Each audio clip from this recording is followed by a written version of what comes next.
Hello दोस्तों, मैं आकाश गर्ग। आज इस वीडियो में आप सभी को LIC के एक नए insurance plan money back plan के बारे में बताने वाला हूं, जिसका प्लान नंबर है 920। तो ये एक ऐसा इंश्योरेंस प्लान है जिसमें आपको पॉलिसी के दौरान कुछ पैसे मिलते रहते हैं। साथ ही साथ जब आपकी पॉलिसी खत्म होती है तो उस समय भी आपको मैच्योरिटी का अमाउंट मिल जाता है। तो आइए सबसे पहले जान लेते हैं कौन कौन इस पॉलिसी को ले सकते हैं। उसके बाद एक एग्जाम्पल लेके हम समझेंगे कि इस पॉलिसी में आपको कितना प्रीमियम पे करना होगा और कितना अमाउंट इसमें आपको मिल जाता है। इसी के साथ साथ हम डेथ बेनिफिट भी जानेंगे कि अगर पॉलिसी होल्डर की डेथ हो जाती है तो उस केस में नॉमिनी को क्या क्या बेनिफिट मिल जाते हैं। तो सबसे पहले हम बात करते हैं मिनिमम एज की, यानी कि अगर आप ये इंश्योरेंस प्लान लेना चाहते हैं तो कम से कम उम्र आपकी इसमें कितनी होनी चाहिए। तो वो एज यहाँ पे दी गई है 13 साल की, यानी कि अगर आपकी उम्र 13 साल या 13 साल से ज़्यादा की है तो आप इस इंश्योरेंस प्लान को ले सकते हैं। उसके बाद बात आती है मैक्सिमम एज की, यानी कि ज़्यादा से ज़्यादा आपकी उम्र कितनी होनी चाहिए इस इंश्योरेंस प्लान को लेने के लिए। तो वो यहाँ पे उम्र दी गई है 50 साल की, यानी कि अगर आपकी उम्र 13 साल से लेके 50 साल तक की है तो आप इस इंश्योरेंस पॉलिसी को ले सकते हैं। उसके बाद बात आती है पॉलिसी टर्म की, यानी कि जो ये आपका इंश्योरेंस प्लान है वो कितने साल तक चलेगा। तो वो टर्म यहाँ पे दी गई है 20 साल की, यानी कि आपकी जो इंश्योरेंस पॉलिसी चलेगी वो टोटल 20 साल के लिए रहेगी। उसके बाद बात आती है प्रीमियम पेइंग टर्म की, यानी कि इस पॉलिसी में आपको कितने साल पॉलिसी का प्रीमियम पे करना होगा, या हम कह सकते हैं कि आपको कितने साल इस पॉलिसी में किस्त भरनी होगी। तो वो टाइम पीरियड यहाँ पे दिया गया है 15 साल का, यानी कि आपको आपकी पॉलिसी में सिर्फ और सिर्फ 15 साल प्रीमियम पे करना होगा। 5 साल के लिए यहाँ पे आपको छूट मिल जाती है। सिर्फ और सिर्फ 15 साल आपकी पॉलिसी का प्रीमियम आपको इसमें भरना होगा। उसके बाद हम बात करते हैं सम एश्योर्ड की, यानी कि कम से कम बीमा आप इसमें कितने रुपए का ले सकते हैं। तो वो अमाउंट यहाँ पे दिया गया है 1 लाख रुपए का। 1 लाख रुपए का बीमा आप कम से कम इसमें ले सकते हैं। 1 लाख रुपए का मतलब ये नहीं है कि आपको इसमें 1 लाख रुपए देने होंगे। इसके बेसिस पे जो भी आपका पॉलिसी का प्रीमियम है, मैच्योरिटी है, डेथ बेनिफिट है, वो सब कैलकुलेट किए जाते हैं। उसके बाद बात करते हैं मैक्सिमम सम एश्योर्ड की, यानी कि ज्यादा से ज्यादा बीमा आप इसमें कितने रुपए का ले सकते हैं। तो यहाँ पर कोई भी लिमिट नहीं दी गई है, जितने रुपए का भी आप इसमें बीमा लेना चाहते हैं वो ले सकते हैं। हालांकि ये आपकी इनकम पे डिपेंड करता है कि आपकी इनकम प्रूफ के अकॉर्डिंग LIC इसमें आपको कितना ज्यादा से ज्यादा बीमा आपको देती है। तो आइए अब इस इंश्योरेंस प्लान को एक एग्जाम्पल लेके समझते हैं। एग्जाम्पल समझने के लिए मान लेते हैं जो आपकी एज है वो 30 साल की है और आप इसमें 10 लाख रुपए का बीमा इसमें लेना चाहते हैं। तो यहाँ पर अगर हम पॉलिसी टर्म की बात करें तो हमने देखा था ये जो इंश्योरेंस प्लान है वो 20 साल के लिए है। और अगर हम बात करते हैं प्रीमियम पेइंग टर्म की तो 15 साल यहाँ पे आपको अपनी पॉलिसी में प्रीमियम की पेमेंट करनी होगी। तो यहाँ पर जो अभी आपकी एज है वो 30 साल हो चुकी है और यहाँ पर आने वाले 15 साल यहाँ पे आपको अपनी पॉलिसी में प्रीमियम की पेमेंट करनी होगी। तो यहाँ पर हम प्रीमियम की कैलकुलेशन देखते हैं तो पहले साल आपको लगभग 77,871 रुपए पे करने होंगे। उसके बाद बाकी के बचे सालों में आपको लगभग 76,195 रुपए हर साल पे करने होंगे। तो यहाँ पर जब तक आपकी उम्र 45 साल की होगी तब तक यहाँ पे आपको पॉलिसी के प्रीमियम की पेमेंट करनी होगी। उसके बाद बाकी के बचे 5 साल यहाँ पर आपको कोई भी प्रीमियम पे नहीं करना है। जब आपके यहाँ पे 50 साल पूरे हो जाते हैं तो यहाँ पर आपकी पॉलिसी खत्म हो जाती है, यानी कि इस पॉलिसी की मैच्योरिटी हो जाती है। आइए अब बात करते हैं कि इसमें आपको कितना अमाउंट मिल जाता है। तो यहाँ पर ये एक मनी बैक पॉलिसी है, तो आपको पॉलिसी के दौरान यहाँ पे कुछ मनी बैक मिलता है। तो यहाँ पर आपको हर 5 साल में आपके सम एश्योर्ड का 20% अमाउंट दिया जाता है। तो आपके जब पॉलिसी के 5 साल खत्म हो जाएंगे, यानी कि जब आपकी उम्र 35 साल की हो जाएगी तो उस समय आपको यहाँ पर 10 लाख रुपए का 20% अमाउंट मिलेगा, जो कि 2 लाख रुपए होता है। उसके बाद जब आपकी पॉलिसी के 10 साल हो जाएंगे तो यहाँ पे 2 लाख रुपए मिलेंगे। इसी तरह से जब आपकी पॉलिसी के 15 साल पूरे हो गए तो यहाँ पे फिर से आपको 2 लाख रुपए मिलते हैं। और जब आपकी पॉलिसी यहाँ पे ख़त्म हो जाएगी, यानी कि जब आपकी पॉलिसी के 20 साल पूरे हो जाएंगे तो उस समय आपकी पॉलिसी की मैच्योरिटी हो जाती है और आपको यहाँ पर लगभग 12,20,000 रुपये का अमाउंट मिल जाता है। उसके बाद जो आपकी पॉलिसी है वो यहाँ पर ख़त्म हो जाती है। तो यहाँ पर आपको हर 5 साल में मनी बैक मिल जाता है, जो कि आपके सम एश्योर्ड का 20% होता है। तो 2-2 लाख रुपए करके हमें 3 बार इसमें मिल जाते हैं। इसके साथ साथ जब मैच्योरिटी होती है तो उस समय 12,20,000 रुपए के करीब अमाउंट इसमें आपको मिल जाता है, जिसमें 4 लाख रुपए का आपका सम एश्योर्ड होता है।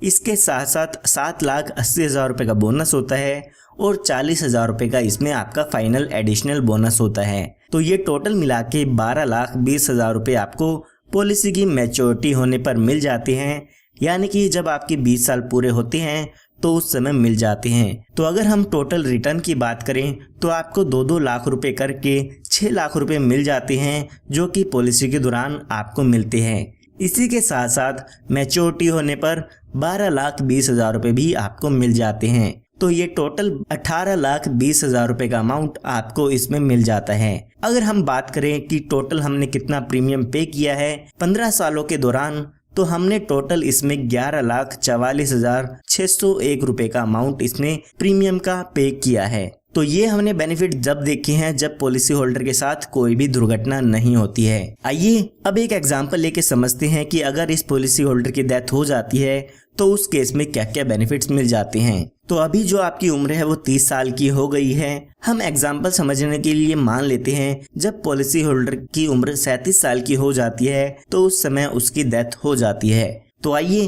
देखते हैं कि उस समय क्या क्या बेनिफिट इनको मिल जाते हैं। तो जब भी पॉलिसी होल्डर की डेथ होती है तो उस समय डेथ बेनिफिट्स मिलते हैं, यानी कि जो भी पॉलिसी होल्डर का नॉमिनी है उसको डेथ का क्लेम मिल जाता है। तो डेथ के समय यहाँ पर जो भी आपका सम एश्योर्ड होता है उसका 125% मिलता है। साथ ही जितने साल भी आपकी पॉलिसी चली है उसका बोनस अमाउंट दिया जाता है और फाइनल एडिशनल बोनस दिया जाता है। तो हमारे एग्जाम्पल में समझें तो 37 साल की एज में अगर उनकी डेथ होती है तो यहाँ पर हमारे सम एश्योर्ड का 125% हम देखते हैं तो 12,50,000 रुपये का अमाउंट सम एश्योर्ड का मिलता है। इसी के साथ साथ लगभग 3,12,000 रुपये का बोनस यहाँ पे मिल जाता है। तो ये टोटल मिला के 15,62,000 रुपये का अमाउंट इसमें डेथ बेनिफिट पर मिल जाता है। इसी तरह से अगर आपकी पॉलिसी होल्डर की डेथ 15 साल बाद होती है तो यहाँ पर 15 साल का बोनस मिलेगा।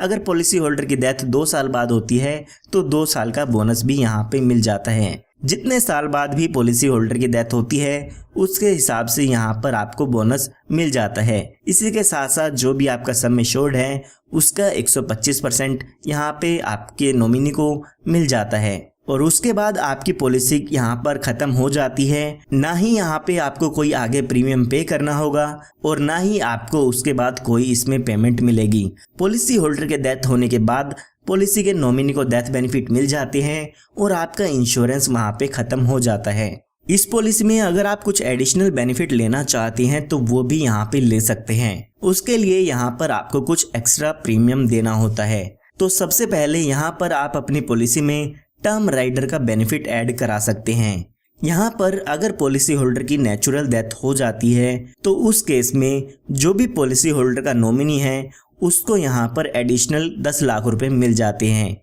यानी कि जो डेथ बेनिफिट मैंने आपको बताए हैं वो तो मिलेंगे ही मिलेंगे, साथ में टर्म राइडर के 10 लाख रुपए का अमाउंट और आपके नॉमिनी को मिल जाता है। ये बेनिफिट आपको अपनी पॉलिसी में अलग से ऐड कराना होता है। इसके लिए आपको कुछ एक्स्ट्रा प्रीमियम देना होगा। इसके साथ साथ यहाँ पे आप एक दूसरा बेनिफिट भी ऐड करा सकते हैं जो कि है एक्सीडेंटल डेथ बेनिफिट राइडर। यहाँ पर अगर आपके पॉलिसी होल्डर की डेथ एक्सीडेंट के कारण होती है तो यहाँ पर आपके पॉलिसी होल्डर के नॉमिनी को एडिशनल 10 लाख रुपए मिलते हैं जो कि एक्सीडेंटल डेथ का क्लेम होता है। यानी कि जो बेनिफिट मैंने आपको डेथ बेनिफिट के बताए हैं वो तो मिलेंगे ही मिलेंगे, साथ में एक्सीडेंटल डेथ बेनिफिट के 10 लाख रुपए और मिल जाते हैं। तो आप ये बेनिफिट अपनी पॉलिसी में ऐड कराना चाहते हैं तो आप इन बेनिफिट्स को ऐड भी करा सकते हैं। LIC यहाँ पर आपको एक ऑप्शन और देती है, वो है सेटलमेंट ऑप्शन। यहाँ पर LIC आपको कहती है कि जो भी आपको पॉलिसी की मैच्योरिटी होने के समय जो भी आपको अमाउंट मिलना है वो आप उसको इंस्टॉलमेंट में ले सकते हैं। यानी कि जो भी आपको पैसा मिलना था 12,20,000 रुपए का, उसको आप हमसे किस्त में ले सकते हैं। आप उसको 5, 10 या 15 साल की किस्तों में हमसे ले सकते हैं। उन किस्तों पर LIC आपको इंटरेस्ट भी देती है। अगर आप मैच्योरिटी के बेनिफिट को इंस्टॉलमेंट में लेना चाहते हैं तो पॉलिसी के दौरान आपको बताना होगा कि आप इस पैसे को इंस्टॉलमेंट में लेना चाहते हैं। पॉलिसी की मैच्योरिटी होने के 3 महीने पहले तक आपको इसमें बताना होगा कि आप इस पैसे को इंस्टॉलमेंट में लेना चाहते हैं। इसी के साथ साथ जो भी डेथ बेनिफिट होते हैं वो भी आप इंस्टॉलमेंट में ले सकते हैं। यानी कि पॉलिसी के दौरान आप LIC को बता सकते हैं कि आपकी डेथ होने के बाद जो भी ये अमाउंट मिलेगा आपके नॉमिनी को, वो इंस्टॉलमेंट में मिले या आपको एक साथ मिल जाए। तो यहाँ पर भी आपको डेथ बेनिफिट को लेने के लिए इंस्टॉलमेंट का ऑप्शन मिल जाता है। आइए अब बात करते हैं इसके अदर बेनिफिट्स की कि इसमें और कौन कौन से बेनिफिट आपको पॉलिसी के अंदर मिल जाते हैं। तो यहाँ पर आपको कुछ एडिशनल राइडर्स मिलते हैं। जैसे कि मैंने आपको बताया, इसमें आप टर्म राइडर ले सकते हैं, एक्सीडेंटल बेनिफिट राइडर ले सकते हैं। इसी तरह से आप क्रिटिकल इलनेस राइडर और accidental death and disability benefit का राइडर भी इसमें ले सकते हैं। इसके लिए आपको कुछ एक्स्ट्रा प्रीमियम इसमें देना होगा। उसके बाद आपको पॉलिसी पर लोन की सुविधा मिल जाती है। पॉलिसी शुरू होने के 2 साल बाद आप अपनी पॉलिसी पर लोन भी ले सकते हैं। जो भी लोन का इंटरेस्ट होगा वो आपको LIC को पे करना होता है। उसके बाद बात आती है सरेंडर की। अगर आप अपनी पॉलिसी को बंद कराना चाहते हैं तो पॉलिसी शुरू होने के 2 साल बाद आप अपनी पॉलिसी को बंद करा सकते हैं। जब भी आप अपनी पॉलिसी को बंद कराते हैं उस समय जो भी उस पॉलिसी की सरेंडर वैल्यू होगी वो यहाँ पर आपको मिल जाती है। अगर आप अपनी पॉलिसी को 2 साल से पहले सरेंडर कराते हैं तो उस केस में आपको कोई भी अमाउंट रिटर्न नहीं मिलता है। उसके बाद बात आती है मोड ऑफ पेमेंट की। यहाँ पर LIC आपको 4 पेमेंट के मोड देती है। यानी कि आप अपनी किस्त को हर साल में भर सकते हैं, हर 6 महीने में भर सकते हैं, या आप 3 महीने या हर महीने में भी आप अपनी पॉलिसी की किस्त भर सकते हैं। इन 4 ऑप्शन में से आप कोई भी प्रीमियम का पेमेंट मोड चूज कर सकते हैं। उसके बाद LIC यहाँ पर आपको ग्रेस टाइम पीरियड देती है। यानी कि LIC आपको कुछ एक्स्ट्रा दिन देती है जिसके अंदर आप अपनी पॉलिसी का प्रीमियम पे कर सकते हैं। कई बार ऐसा होता है कि आप अपनी पॉलिसी का प्रीमियम पे करना भूल जाते हैं, तो उस केस में LIC ने आपको कुछ एक्स्ट्रा दिन दिए हैं जिनके अंदर आप अपनी पॉलिसी का प्रीमियम भर सकते हैं। उस टाइम पीरियड के अंदर आपको कोई भी लेट फीस नहीं देनी होगी। तो अगर आपका प्रीमियम पेमेंट मोड मंथली है तो यहाँ पर आपको 15 दिन का ग्रेस टाइम पीरियड मिल जाता है आपकी पॉलिसी की ड्यू डेट से। इसी के साथ साथ अगर आपका मंथली के अलावा और कोई प्रीमियम मोड है जैसे कि ईयरली, हाफ ईयरली या क्वार्टरली, तो यहाँ पर आपको 30 दिन का ग्रेस टाइम पीरियड मिल जाता है। 30 दिन के अंदर अंदर आप बिना किसी लेट फीस पेमेंट के आप अपनी पॉलिसी का प्रीमियम भर सकते हैं। उसके बाद यहाँ पे आपको जो अगला बेनिफिट मिलता है वो मिलता है रिवाइवल का। कई बार ऐसा होता है कि आप टाइम पर पॉलिसी का प्रीमियम पे नहीं कर पाते हैं तो उस समय आपकी पॉलिसी बंद हो जाती है।